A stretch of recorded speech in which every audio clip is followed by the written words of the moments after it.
This is Hannibal here from thehannibaltv.com, and today I have a man that I've interviewed many times in short form, but this is the first time in long form and in a fan Q&A format.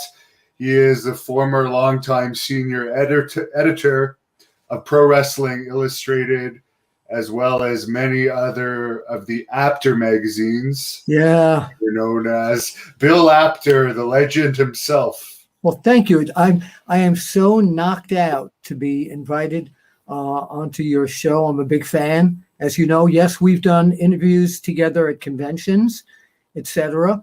So when you mentioned about the former senior editor of Pro Wrestling Illustrated, we also did The Wrestler, Inside Wrestling. That we did so many magazines.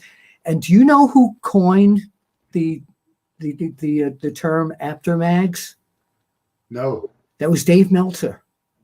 Wow. And I used to call him because I said, Dave, I'm sitting here in the office with Peter King and Stu Sachs and Craig Peters and all these people. We all put out the magazine. He said, yeah, but you're the guy out in the field. You're the guy out on TV here. Everybody sees you. So it's the Apter mags. And I couldn't get him to. So now these days I'm honored by that. I really am. So thank you for pointing that out. And you also were working on boxing magazines as well, as I read in your book, which you have behind you. And I have a copy of it somewhere here. I just happen to have it here. It's Wrestling Flex. I didn't know it was broken. Yeah, we did many boxing magazines. And down here in Apter's Alley, although everything you see is wrestling, I'm going to show you my boxing wall here. You can see some of the photos that I shot. Muhammad Ali was coming at the camera going, I'm the greatest of all time. And I shot right into his mouth. And there's Tommy Hearns and Sugar Ray Leonard. And there's a shot I took of Ali down at Deer Lake. And in the very corner there, you can see me interviewing Ali. That was during the Muhammad Ali Inoki press conference in New York that I was invited to. And yeah, I traveled with him for many times. I studied him. I like your speed. I like your style, but you'll pay so cheap. I won't be back for a while. You know, he was one of my all-time heroes, and he was a big wrestling fan. He really was. Yeah, I heard that. And by the way, when you were showing around, I did get the copy just so these fans know that I am being serious. And I've actually had this since before I ever even met you. I know you had told me that, but I have the rare copy. I have the one that was printed upside down. Very. There's also for people who don't enjoy reading, and I'm one of them. I'm not a big reader. I can't read. When a wrestler sends me a book that's this thick, get me the audio version. So there's also the audio version. And originally, they were not, the book company was not going to have me do my own voice. They had a guy call me and said, hi, my name's Robert. I'm out in California. I'm going to be you. I said, why? Well, we need a professional broadcast. I said, wait a minute. I've been doing broadcasting since I was 12 years old on my own radio show. And well, you might pop when you say the letter P. So I called the publishing company. I said, if I'm not doing my voice, my story, I'm not going for this, because I heard an audio book that they did with Dusty Rhodes, and it wasn't Dusty, and it was like, well, hi, my name's Dusty Rhodes, and it's horrible. Yeah, I actually have that problem now too. I used to have a job where I was able to read all the time, and I was constantly buying books, and it was costing me a lot of money. But now that I am a wrestling reporter, people are constantly sending me books. But as you know, it's a 24-hour-a-day job reporting. So it's very hard to find the time. So the audio books, yes, they can be useful. A fan has tipped $5 here, John Falsetta. And he says, where's the tip jar? I'll take you into my karaoke room for 10. There you go. Just pick the song, any Manilow song. There we go. Or Tom Jones. He says you were a treasure that helped keep everyone connected to the territories. Can't think of a question, but he just wanted to let you know how he felt there. Well, thank you, John, and I'm very flattered by your comment. You know, when people tell me things like that, I remember talking to a lot of my heroes when I was growing up and wanting to do nothing but say thank you. You helped my fanship along with whatever industry it was, and I really appreciate people like you who say things like that. So yeah, it's thank you. Well, there's going to be too many to put them all up on the screen, but there's Hey, a lot. wait a minute. Can I let me get something? Hold on a minute. Sure. Let me see if I have this. While you're doing that, I'll answer someone's question. Josh is asking. I got it. Okay, you got it. Very good. Because that fan was so terrific. I just got a bunch of these, and I want to present him virtually with the new, if you can see this, the Apter Chat seal of approval. Well, let me get that in focus here. You know, hold on. You know, since I'm a camera guy, this is going to drive me crazy. Well, anyway, that last caller, you get the Apter Chat seal of approval. So thank you very much. Someone on here was asking who your favorite wrestler was growing up. I'm pretty positive it was the Nature Boy himself, the original one, Buddy Rogers. Is that correct? You know something, Pally? I'm glad that you mentioned that. And I'm really glad that you mentioned it today, because yesterday on January 6th, 2021, we got the sad news that Bobby Davis, who was the legendary manager of Buddy Rogers, died natural causes in his mid 80s. And I have on my cell phone, I have 3 or 4 messages of he and I playing phone tag in the past week, trying to wish each other Happy New Year, and we never got to each other. But yeah, Buddy Rogers was one. The other one was, when I was a kid, was Antonino Rocca. Rocca had his, I don't know if it was a storyline or legit, but he had his legs insured for like $100,000 by Lloyd's of London. And when my parents asked me, you know, one time for my 13th birthday, what would you like? And I said, I want my legs insured like Rocca. They didn't do it. But yeah, Buddy Rogers and Antonino Rocca were my first 2 idols in professional wrestling. And Buddy Rogers is one of the greatest heels of all time. I know Rene Dupree has taken some stuff from him, but in your opinion, what could some of the heels today learn from a guy like Buddy Rogers?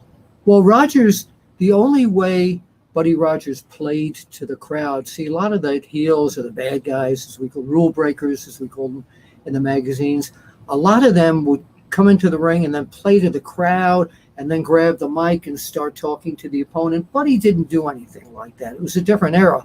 Buddy would come into the ring, look around at the crowd, go like this, that he's got the brains. When the bell rang, he went at it. So, yeah, there wasn't that much shtick going on. Where right now, a lot of the bad guys come in and you got 8 minutes of them or 10 minutes of them doing all sorts of things instead of wrestling.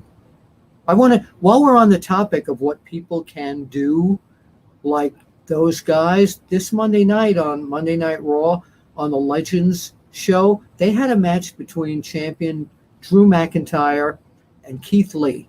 And that took me back to the old days, up to the Crockett days, and up to the days when, I hate to say it, the name on the marquee was pro wrestling. That was the first match I've seen in quite a while out of WWE that was a good old school pro wrestling match. If only McIntyre could stop breaking kayfabe every single interview he does to magazines. That kind of takes it away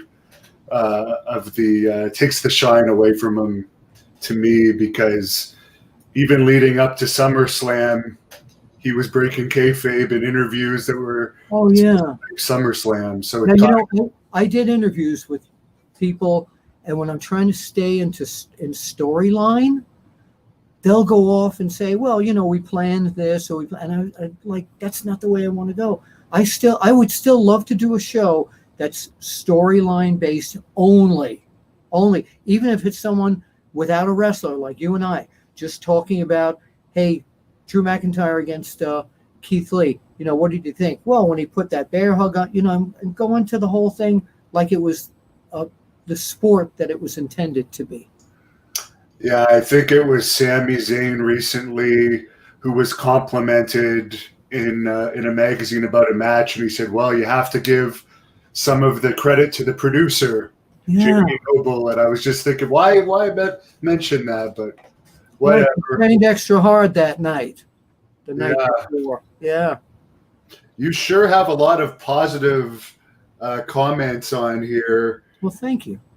Snubby says when he started collecting wrestling magazines, you were the guy he was collecting. Oh, I was with Wow Magazine. You're right, Snubby. And I have to tell you that Wow Magazine, I started with them in the 3rd issue.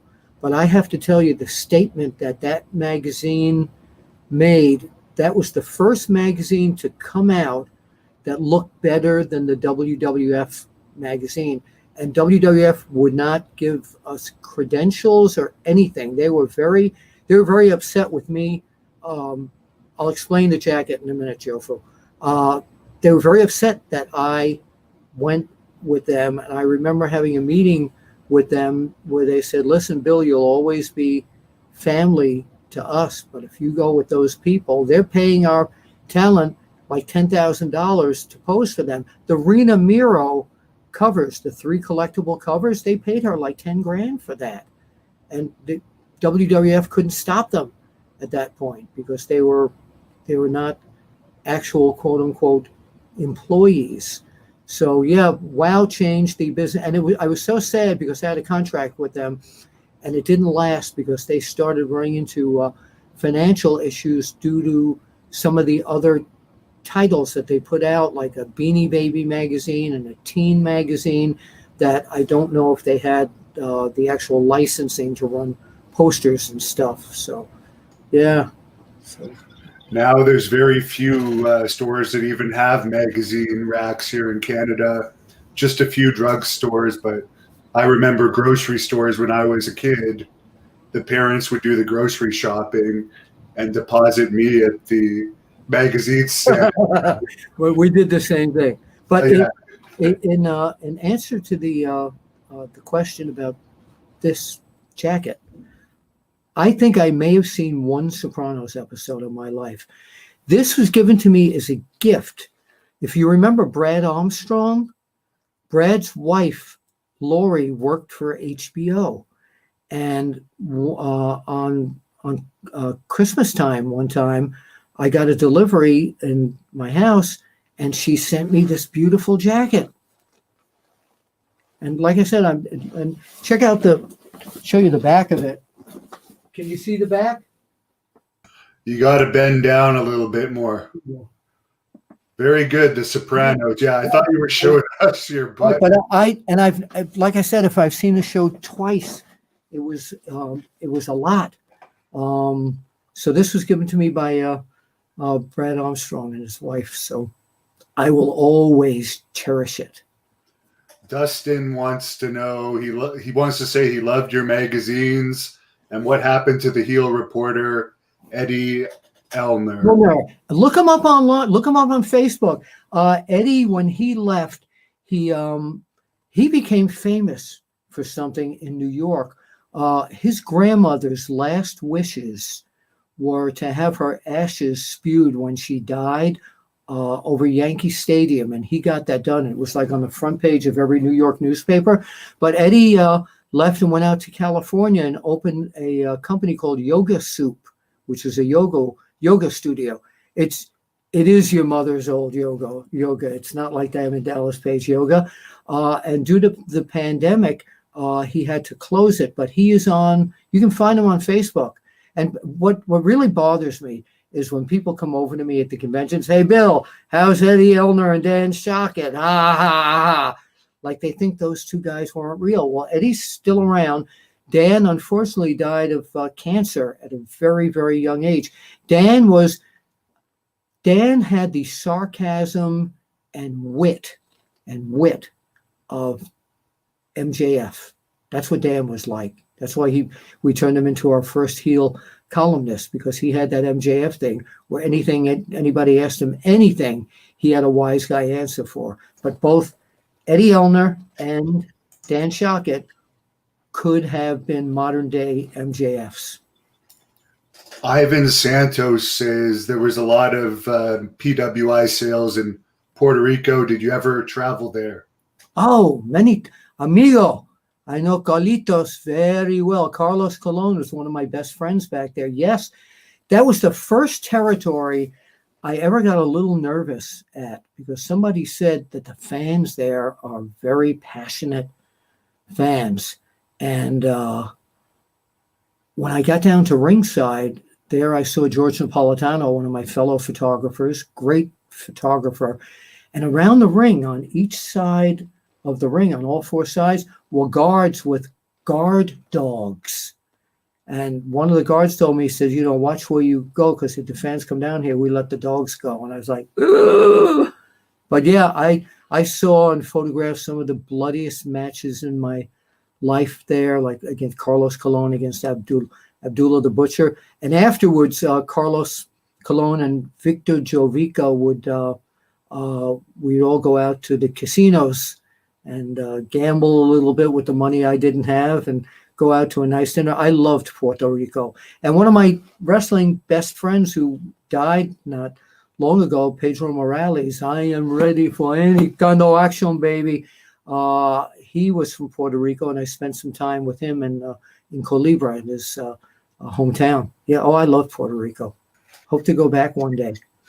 Hopefully the business can pick up there because it's been pretty much dead since, I guess, the big hurricanes that happened a few years ago. Yeah. It's never come back. And that was such a vital territory. And guys who went down there all loved it because they were able to spend good time in the sun. And a lot of them were allowed to bring their families, too. It was a really good office. And I want to thank Carlos Colon and Victor Jovica for always inviting me down there.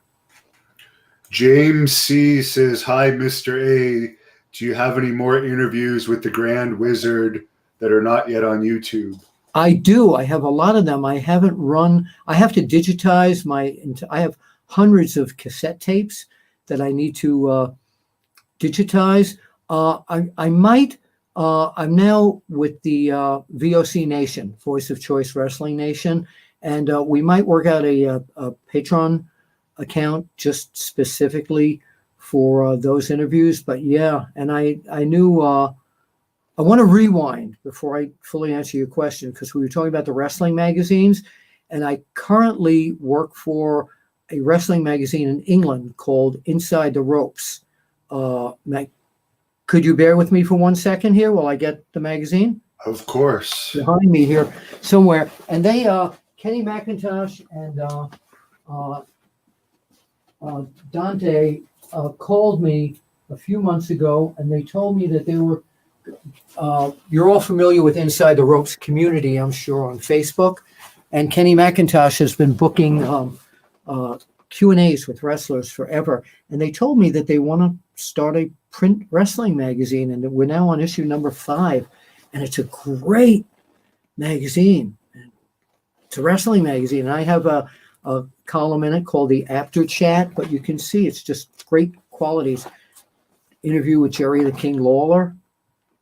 Yeah, so Inside the Ropes Wrestling Magazine.com. Inside the Ropes Magazine.com. Now, getting back to your story, where were we? Hannibal. I don't even remember. Grand Wizard. Oh yeah, the Grand. Do you have any more? Yes, I do, and I will. I'm going to get that library up to date eventually. And actually, can I share my screen here? I don't know. Let's see if you can. And will you be able to hear it? Hold on a minute.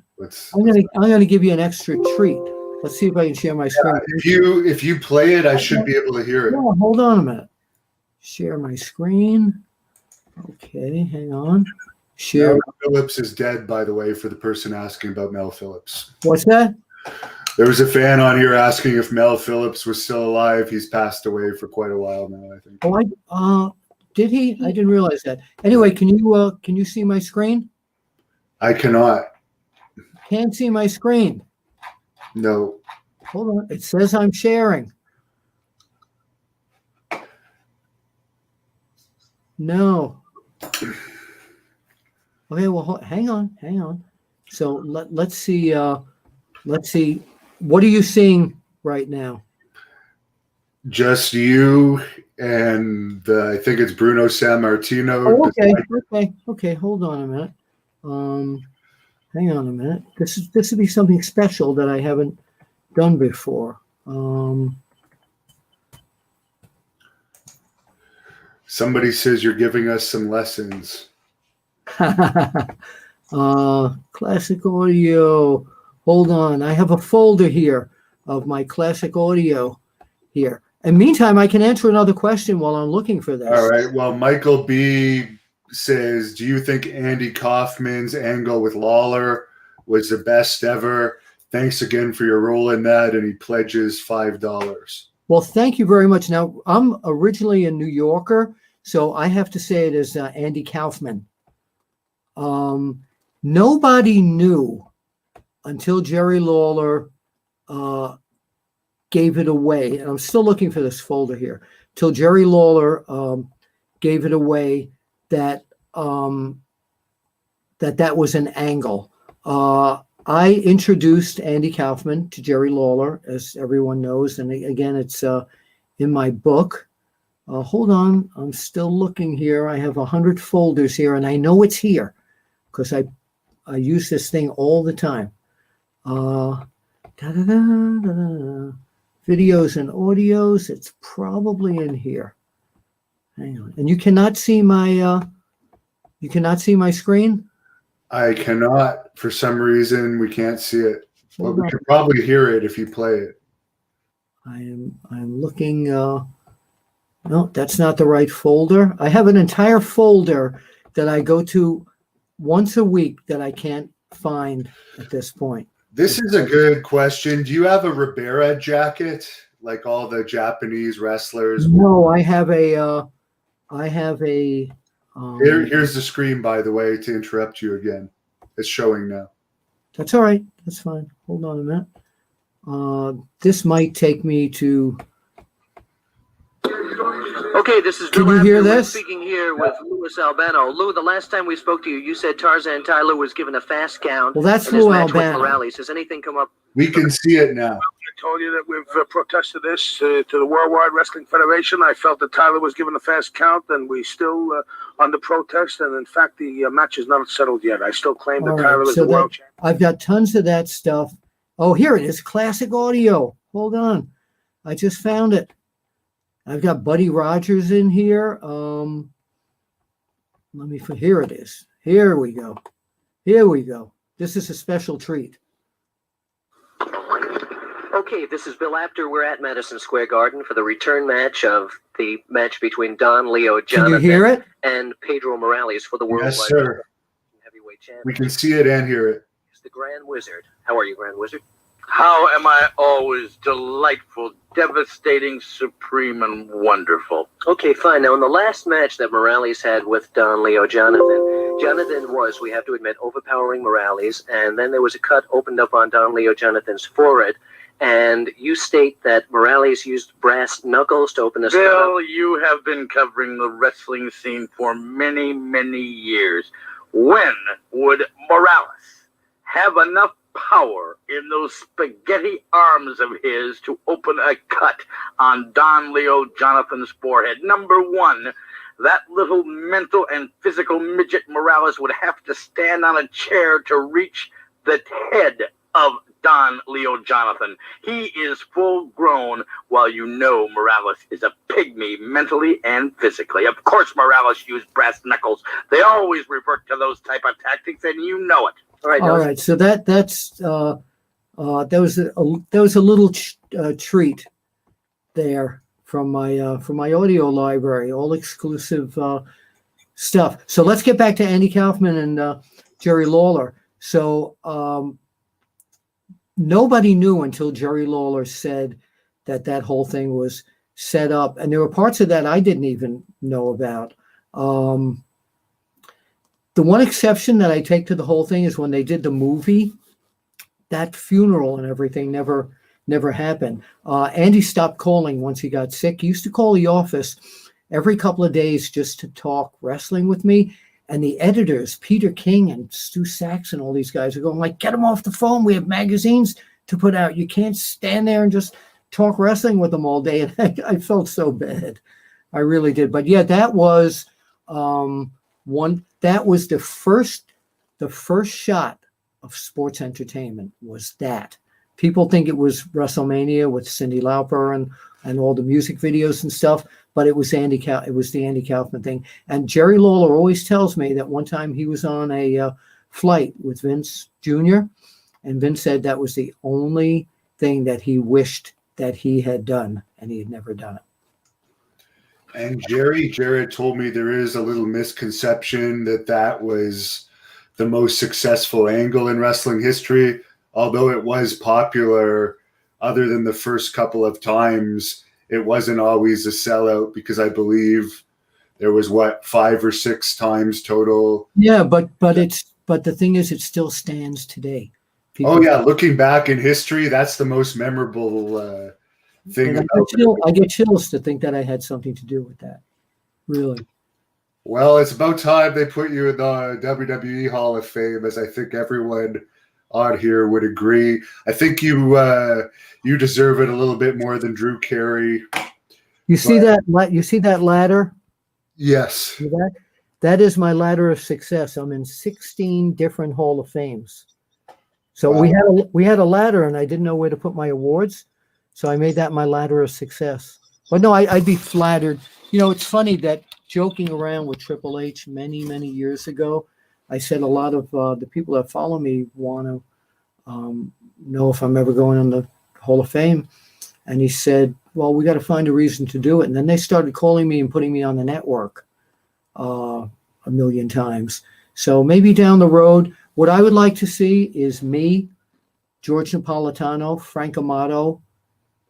We were the 3 photographers around the ring at the Garden, and this little punk kid named Paul Heyman. For Paul Heyman to abduct the 3 of us. And even if we don't say anything, if it's on the video grid with like the old timers or whatever, I think that would be really cool. John pledges $2 here, and he says, was the PWI 500 your idea? No. I was so against it. You have no idea. We would every Friday, we sat around the editor's office, and we did, whoever the editor was, like Peter King or Stu Sachs, go headlines, and we go. So we were sitting there one time, and somebody said we should do like the Forbes 100. We should do like the Pro Wrestling Illustrated 100. And then Bob Smith, one of our editors, said, "Why don't we just do 500?" Peter King, I believe, was the editor at the time, and he said, "Fine, Bob, you can do it." And that's how it started. And Bob, who's the nicest guy in the whole world, after about 2 weeks of doing all the mini bios and everything, good morning, Bob. Oh my God. No, I did not come up with that idea, thank goodness. And I never wrote it. We would sit in a conference room for hours ranking the top 100 guys, and then Bob pretty much took over from that. And if you had any questions, he'd call on us. We were all in the same editorial pool back then. Great question. Ibzan pledges $5 here, and he says, whose death in the wrestling business hurt you the most and that you still think about today? That's a great question too. And it's there are a lot of them, but it's a recent death. And that was that guy over there, Mr. Wrestling number 2, Johnny Walker, which was his real name. He was one of my closest friends. He and his wife, Olivia, and his 3 children, John, Robert, and Michael, became like godchildren to me. I think about him every day. And we used to laugh because we'd always go out to eat with Ronnie West, one of the referees. And I always told Johnny Walker, I said, I don't know if this is true, but I finally figured out who Mr. Wrestling number 2 is. And I don't mean knowing that it's you, but all your interviews like, Tommy Rich, Friday night, you're going to the moon. I said, you were doing Jackie Gleason with the Honeymooners. Oh, you're going on the moon, Alice. It's like the same thing. He never realized that's what he was probably doing subliminally. But we talked every year during Christmas, New Year's, and during mid-year. We always called each other. And I miss him very, very, very much. And that guy back here also with the original WWF belt, Bruno and I were super close. And I miss him every day too. Yeah. Great question. This is one I wouldn't have thought of. Angel Hernandez tips $5 and he says, what is your personal opinion on why the Ultimo Dragon WWE run didn't work out as good as it could have? Hold on a minute.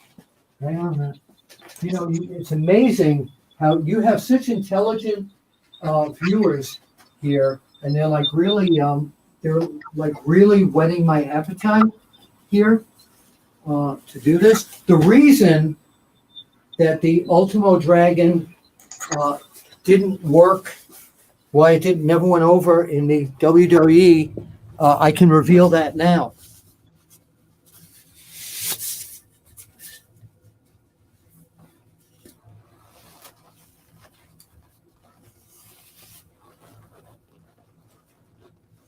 It was me.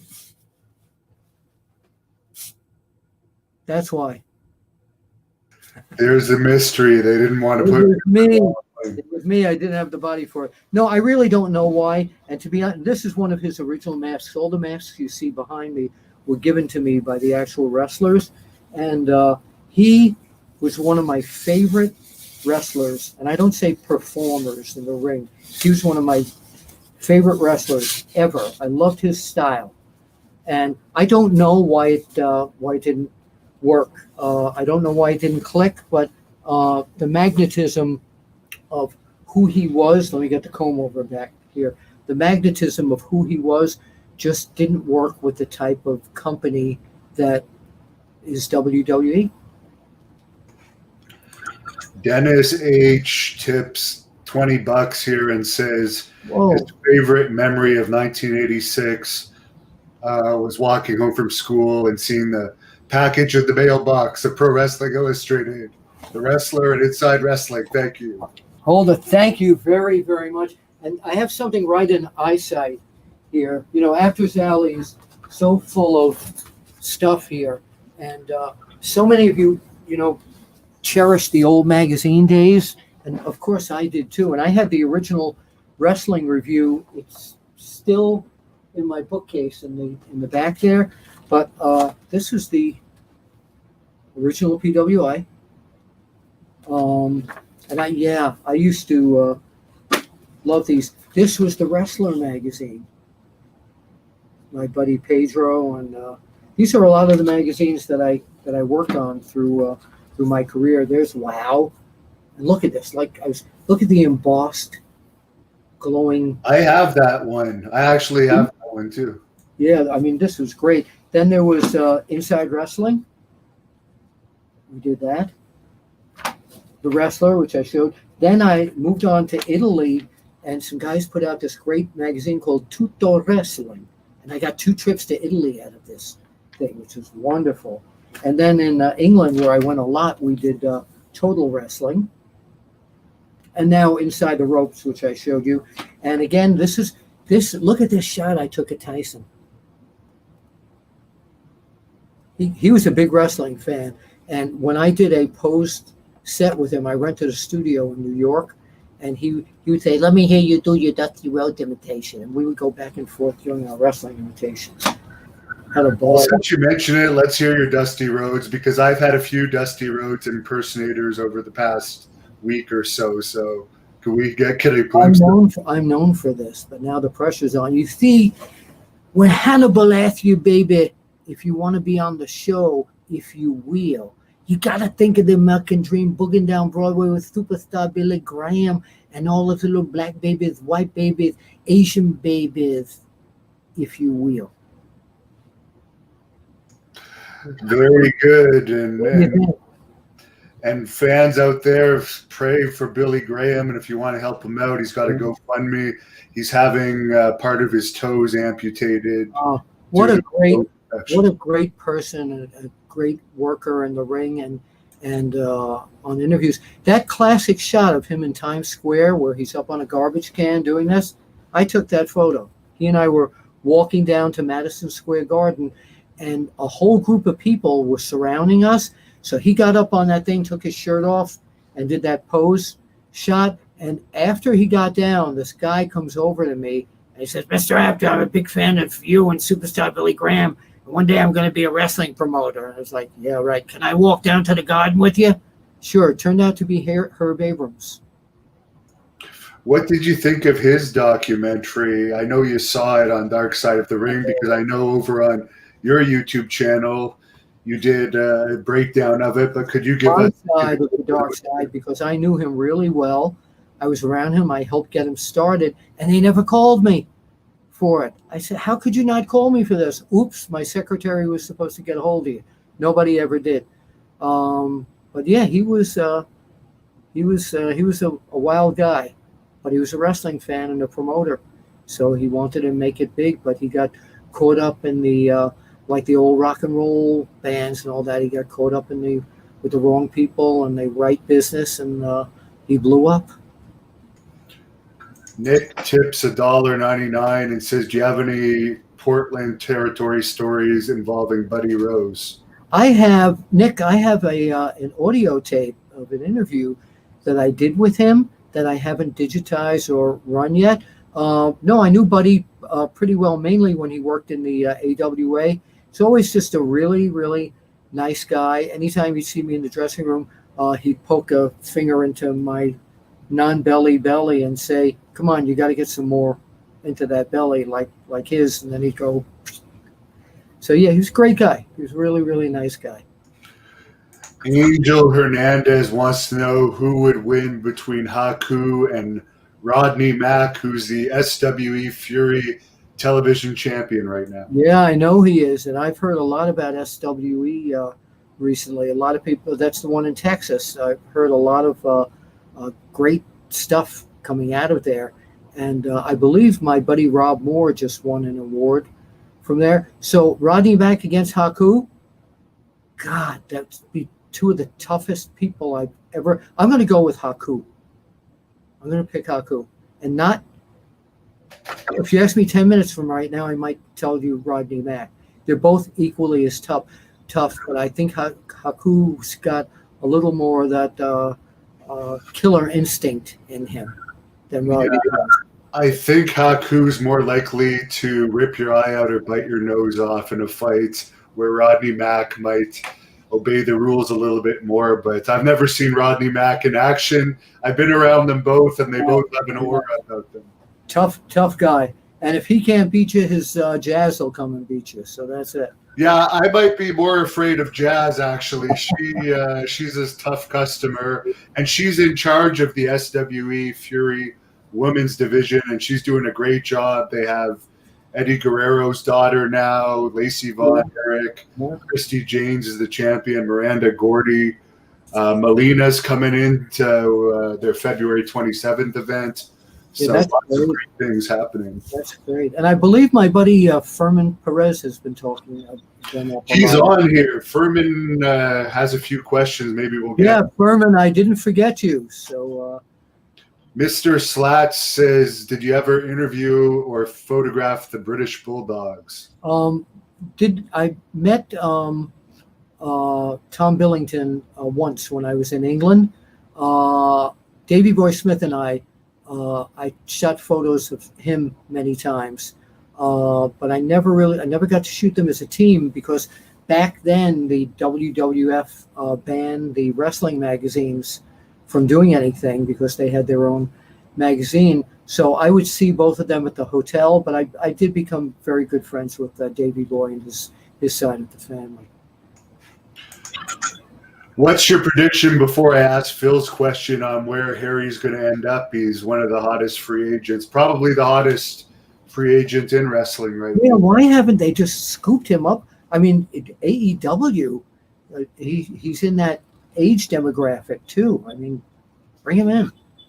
I know WWE has been filming stuff with him, and he is supposed to induct Davey Boy Smith into the Hall of Fame, but I do know he hasn't signed reportedly anywhere.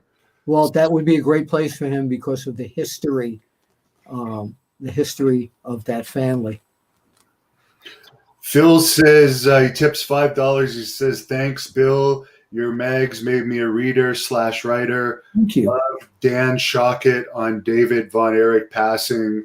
Great spoiler article. Very informative. God bless." Well, thank you, Phil. And that was one of the low points of my career.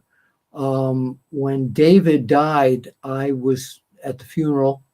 I was like a member of the Von Erich family. And Dan had written this. Dan was our bad guy reporter, and he wrote a story how David, Kerry, and Kevin reminded him of the Three Stooges. That story came out, and again, this is a chapter in my book, came out 2 days after David died. And Fritz Von Erich didn't understand what we were doing in the magazine, that Danny was a bad guy. So Gary Hart called me, and he said, "My man, Fritz doesn't want you down at the Parade of Champions.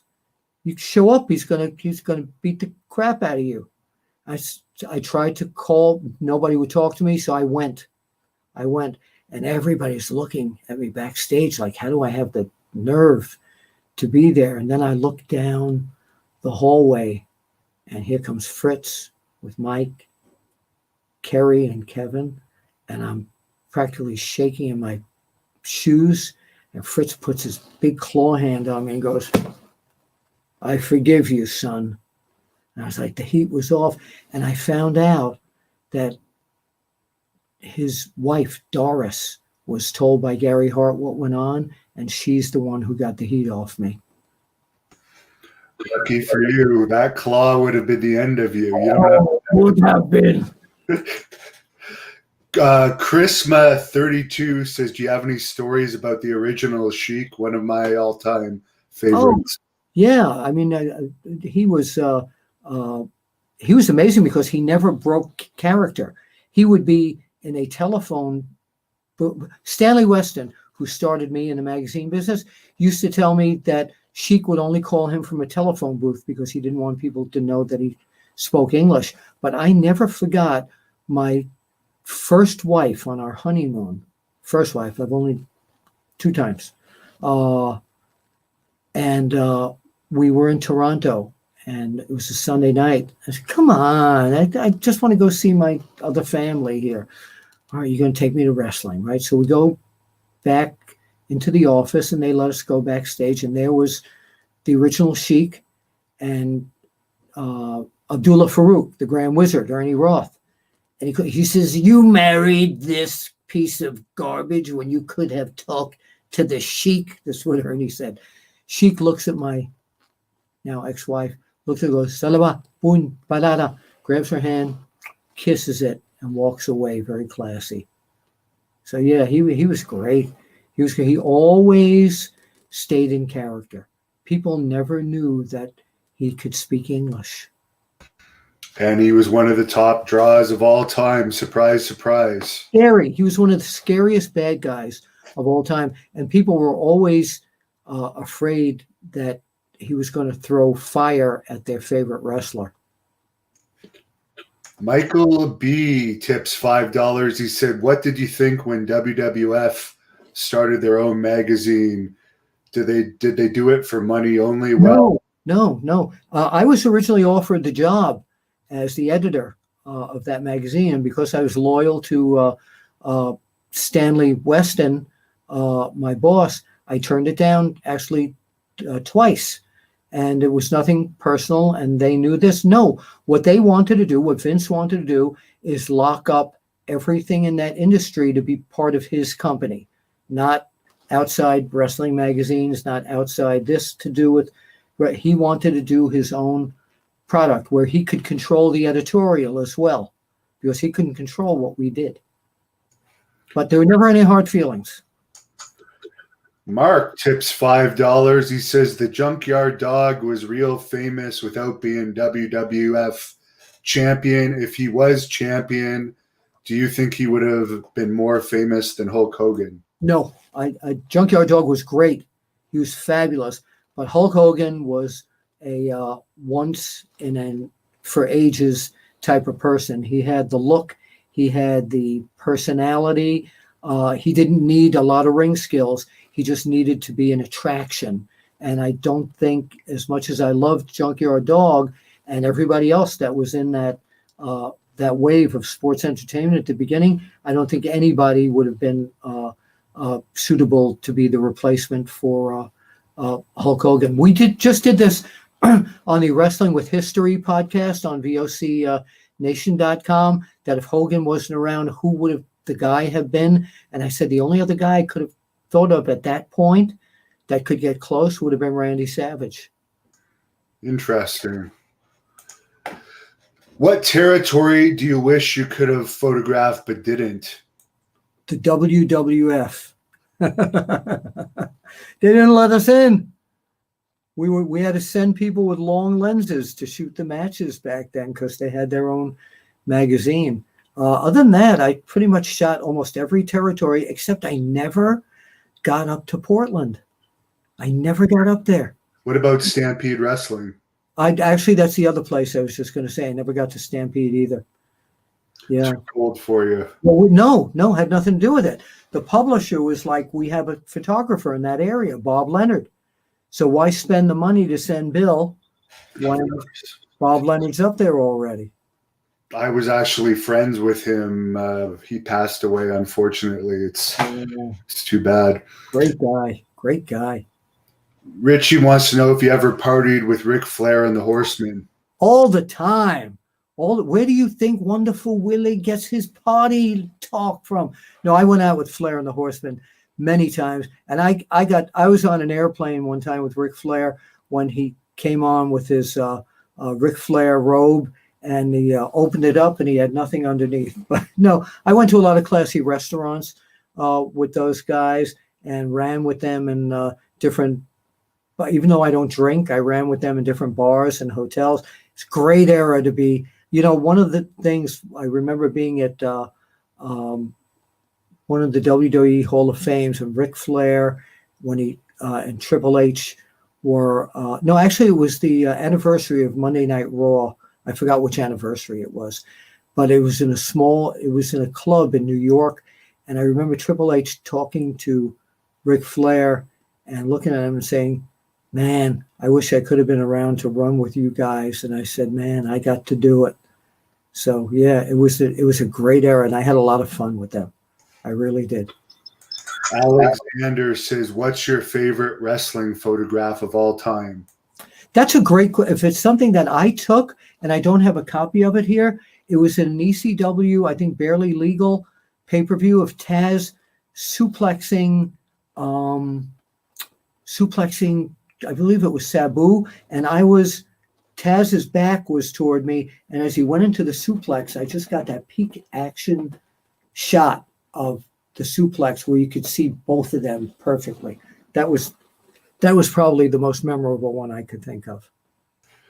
Dave mentions Dirty Dick Slater always being one of the unassuming tough guys. Oh, yeah, Dirty Dick Slater. I have an audio interview with him too. It might be on OneWrestlingVideo.com. But every time I saw him, there were two guys that always reminded me of Terry Funk's style. He and a guy named Davey O'Hannon.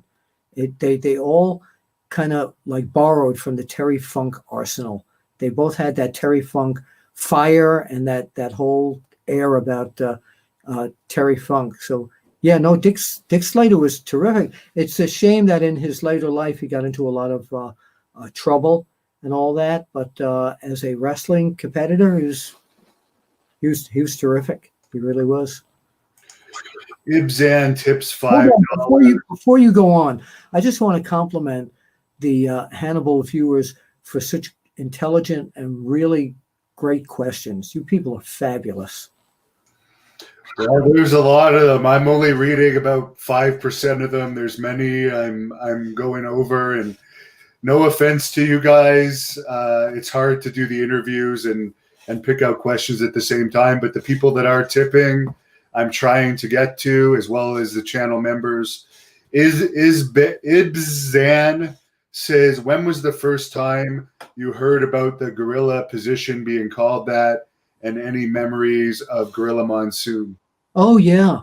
When I first met Gorilla Monsoon, I was shocked at what an intelligent human being he was, and not this guy from Manchuria who spoke no English, and Wild Red Berry had to interpret for him. So after I was backstage for some of the WWF shows, of course, with no camera. They did allow me backstage even during the magazine ban. I was allowed to go back as long as I didn't have cameras or anything. And I always respected that because I was part of the family and still am. But Gorilla was all, I've got a lot of classic audio interviews with him, but I always thought the match that made him was the 1 hour and maybe 15-minute draw with Bruno Sammartino. That was incredible. Yeah, he was a bad guy that you were scared of when you saw him. Here is a good question from Dusan Mandic. Have you heard anything about Perry Saturn's whereabouts? I've got his phone number. I interviewed him 2 years ago in New England, near where he lives, at the New England Pro Wrestling Hall of Fame. I haven't talked to him in about a year. I'm going to give him a call probably in another week or two and see if I can do an after chat and put that up for everybody to see. Stevie, that's where the FE is. All right. Stevie Small says, do you think Macho Man was really negotiating to have a WWE return in 1996? I'm not really sure. I never, I mentioned this on VOC Nation the other night on the podcast, is Macho Man was, you never knew which Macho Man you were going to get. Sometimes I'd go backstage, hey, Bill Apter, how you doing, man? And the next day I'd see him in another town. Hey, get the hell away from me, man. So I don't know what his business dealings were with them because he never wanted to discuss that. That was none of your business, man. So I'm not really sure. This is a great question from one of my members here, Matt R. How many events did you photograph when there was crowd riots? Oh, my God. I always thought I was going to die going under the ring at Madison Square Garden. The only riot I was ever in was at a boxing show at the Felt Forum, the small place at Madison Square Garden where the fans didn't like a boxing decision. They started burning the seats. I ran for my life. The other time, though, only other time I could think of was in Japan when Bruiser Brody and Stan Hansen would come out, and I didn't know this until after the first night. They were coming out swinging chains, and all the Japanese people rioted. They were running all over the place. They didn't want to get hit by the chains, and I got shoved under the ring. I thought I was going to get killed that night. But no, I didn't have a lot of those incidents. Worse than riots, when we were at ringside at the Garden and a wrestler would kick another wrestler out of the ring, they always were kicked out on the side of the photographers. I had 2 or 3 cameras broken during my career because of that. It was almost like, where's Apter? Where's Napolitano? Where's Heyman? Where's Amato? Yeah. 2 similar questions here. Mike wants to know the biggest in-person pop you've heard, and Chris wants to know a very similar question, loudest arena you've experienced. The biggest pop was I was in the audience, again, because I couldn't shoot, was when Hogan beat the Iron Sheik. Yeah, that's what it would have been. And as far as arenas, of all the ones you attended, which one would have been the loudest on a regular basis? The Garden. The Garden. There was nothing like the Garden back in the day. And I was to every arena, every territory and all that. But the Garden, as Vince McMahon used to say, it's the Garden. It's because it's the Garden. Yeah, there was some special magic that brought the fans into another world in that building. Not that they didn't in every building that people wrestled in, but in answer to that question, if I just have a choice of one, it would have been Madison Square Garden.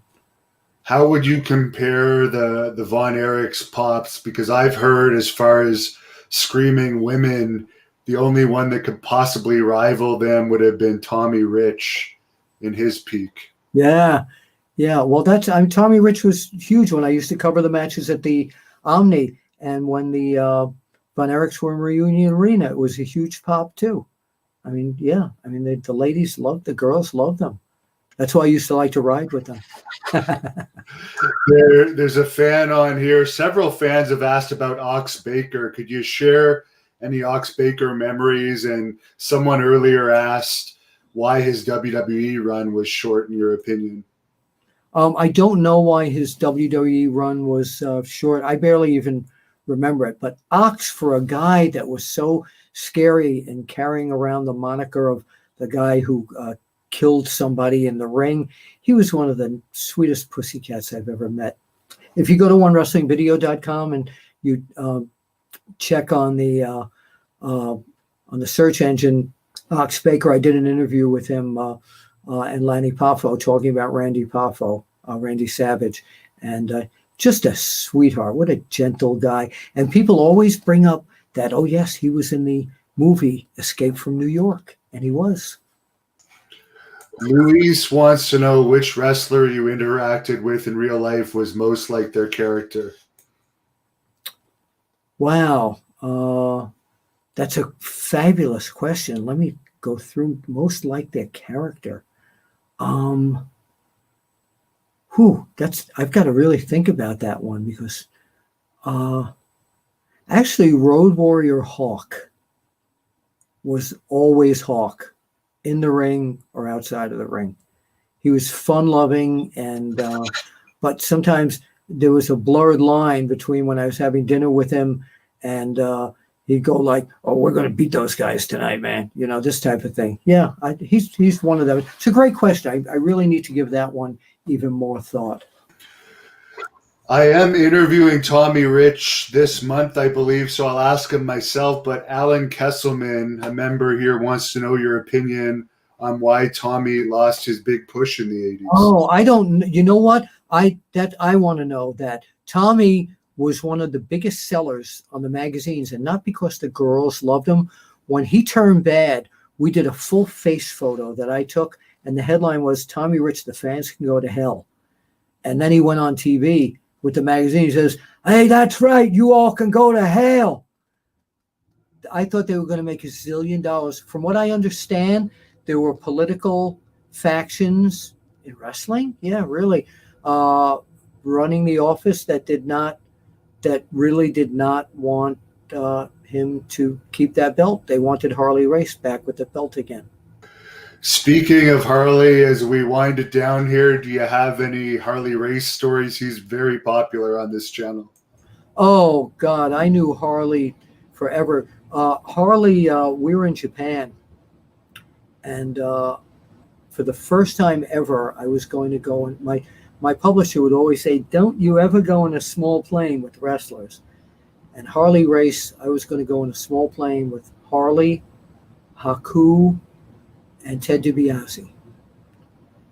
And it never happened, because Harley came over to me and he says, "You know something? On these particular planes, when those little lightning bolts hit you, the frickin' plane goes up and down, and even the frickin' pilot gets sick to his stomach. So if you think you can take that, you can come with us. If not, get your ass off this plane." And I got off the plane.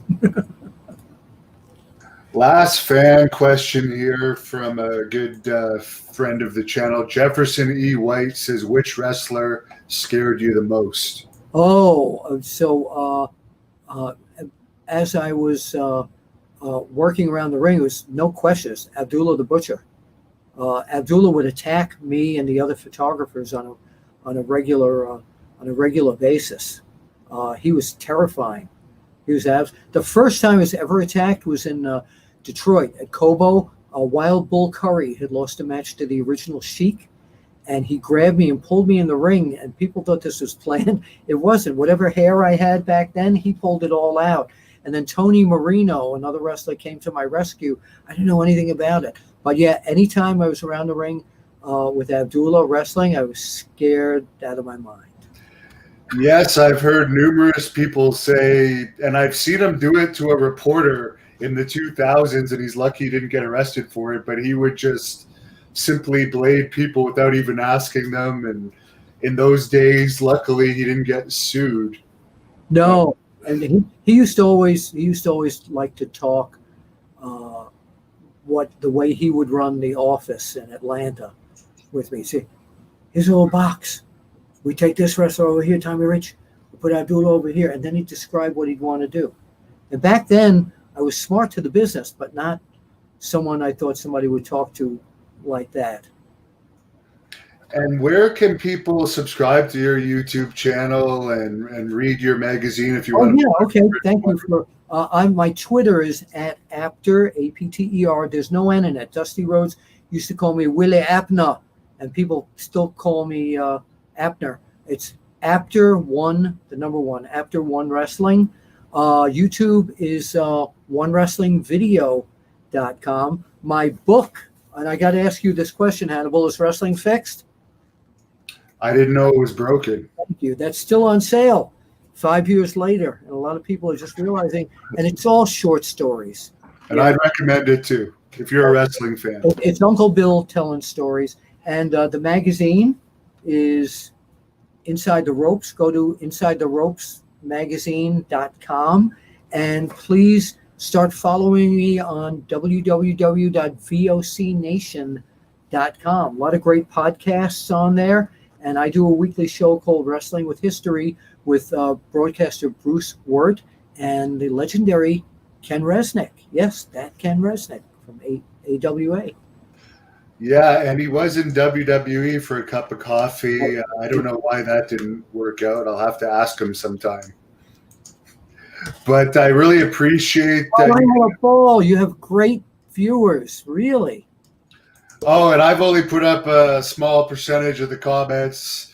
Other than a few pranksters in there, you've had a ton of compliments on there tonight. And I think we're going to have you back because I only got through a fraction of the question. So hopefully we can Wait a minute. Let's do this old school. You want to do that? We got to renegotiate the contract, get the lawyers in here, and we'll get it signed. And then put me through a table. Oh, I don't know. I'm retired. I wouldn't put you through a table. No. Plus, you know the figure 4. I can put that on anyone in 6 seconds. I can still do that. And thanks for everybody for all your comments and everything. And I really, really appreciate it. And can I do my sign off? You can. Could you sing a little bit before you sign off? Because I would have taken you into my singing room. I have a whole room in there. Well, next time for that. Yes. Yeah. Well, we're gonna. What would you like to hear? You want me to rap a little Barry Manilow? That would be good. Yo, the Copacabana, the hottest spot north of Havana. Her name was Lola. She was a show. That's it.